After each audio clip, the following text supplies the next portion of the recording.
Assalamualaikum warahmatullahi wabarakatuh. Sahabat yang budiman, alhamdulillah kita dipertemukan oleh Allah Subhanahu wa Ta'ala kembali dalam channel kita Cerita Kehidupan, yang mana kali ini saya akan menceritakan kelebihan orang yang berpuasa di bulan Ramadan.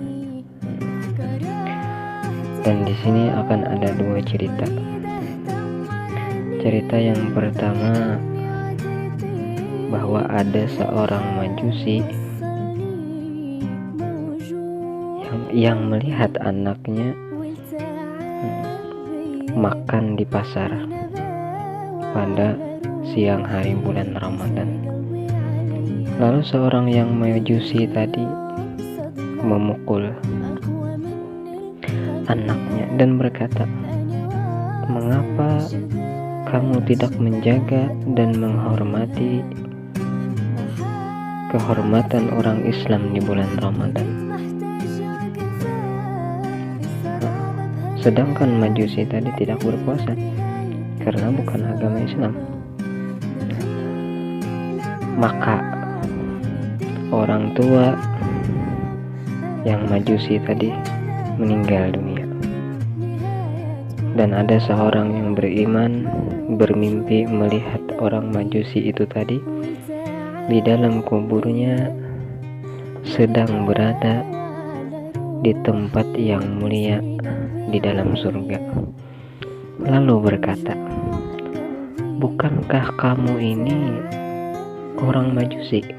Mengapa kamu mendapatkan kemuliaan di dalam surga?" Lalu majusi itu pun menjawab, "Benar, aku memanglah orang majusi. Aku bukanlah orang yang beragamakan Islam. Namun, ketika aku mati, aku mendengar suara panggilan yang berasal dari atasku. Suara itu mengata, 'Wahai malaikatku, janganlah kamu siksa dia, tinggalkanlah dia. Jangan engkau siksa dan tinggalkanlah dia, walaupun dia itu seorang majusi. Tetapi wahai malaikatku, muliakanlah dia, sebab dia telah memuliakan agama Islam dengan menghormati bulan Ramadan.'" Subhanallah. Inilah isyarat orang Yahudi bagaimana dia memuliakan bulan Ramadan sehingga ia mendapat kemuliaan di sisi Allah dan diletakkannya di dalam surga. Bagaimana kita umat Islam yang memuliakan bulan Ramadan? Mudah-mudahan kita bisa memuliakan bulan Ramadan, menghormati bulan Ramadan. Amin amin ya rabbal alamin.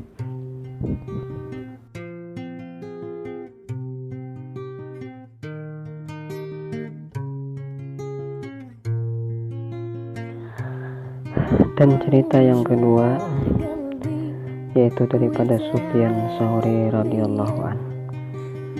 Beliau berkata, "Aku berdiam di kota Mekah selama 30 tahun.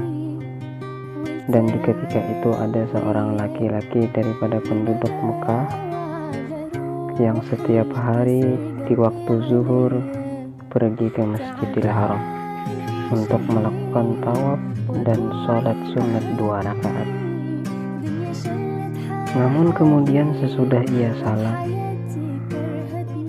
dia selalu mendatangi aku dan memberi salam kepadaku, dan itu dilakukannya setiap hari berulang-ulang.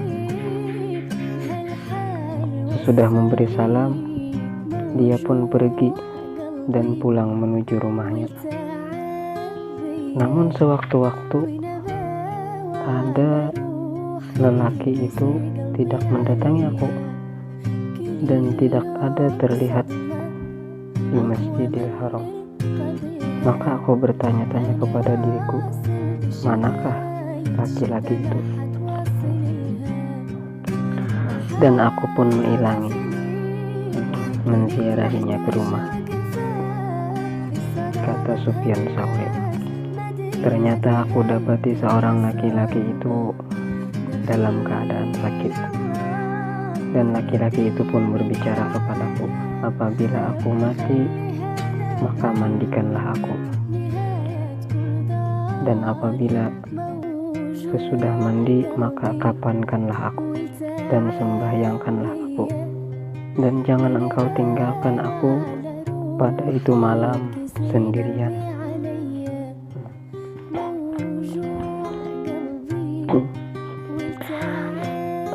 Dan pada malam itu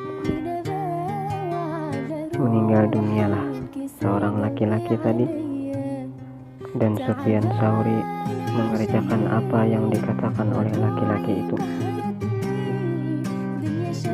memandikannya, mensolatkannya, mengkafankannya, dan menjaga kuburnya. Lalu di saat menjaga kubur,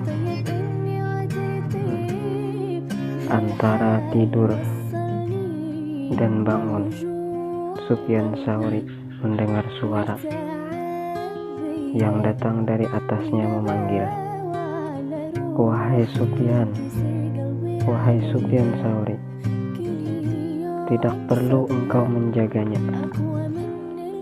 karena dia tidak menghajatkan kepada ibadah engkau, karena dia tidak menghajatkan kepada talqin zikir engkau. Karena kami sudah menerima ibadah, karena kami sudah mentalkinkannya." Maka aku bertanya, kata Sufyan Tsauri, sebab apa? Dengan apa? Sebab apa dan dengan apa? Karena apa? Ibadahnya diterima, talqinnya diterima, sedangkan aku yang dia perintahkan untuk mentalkinkannya, untuk menjaga kuburnya dan beribadah untuknya. Maka suara itu menjawab, "Bisyami syahri Ramadan," dengan puasanya di bulan Ramadan. Dan ia ikutkan dan ia iringi dengan puasa Syawal 6 hari. Maka aku terbangun, kata Sufyan Tsauri, dan aku lihat tidak ada satu orang jua pun di sisiku. Lalu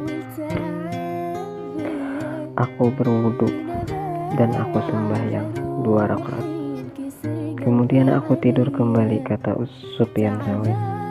Di saat aku tidur, aku melihat dan mendengar suara seperti yang pertama tadi, dan itu berlaku sampai 3 kali. Sesudah berlaku 3 kali, maka aku yakin, kata Sufyan Tsauri, bahwa itu mimpi, bahwa itu kejadian datangnya dari Allah, bukan dari syaitan. Maka aku pun pulang dari kuburnya dan aku berdoa, ya Allah, beri taufik akan aku untuk mengerjakan puasa bulan Ramadan dan puasa 6 hari di bulan Syawal dengan sebab kemurahan Engkau dan kemuliaan Engkau. Amin ya Rabbal Alamin. Wahai sahabat yang budiman, itulah cerita kisah kehidupan, cerita kehidupan yang terjadi kepada orang yang memuliakan dan menghormati bulan Ramadan. Semoga kita di bulan Ramadan ini bisa lebih meningkatkan ibadah kita sehingga kita mendapat kemuliaan sebagaimana mulianya bulan Ramadan. Wabillahi taufiq wal hidayah. Assalamualaikum warahmatullahi wabarakatuh.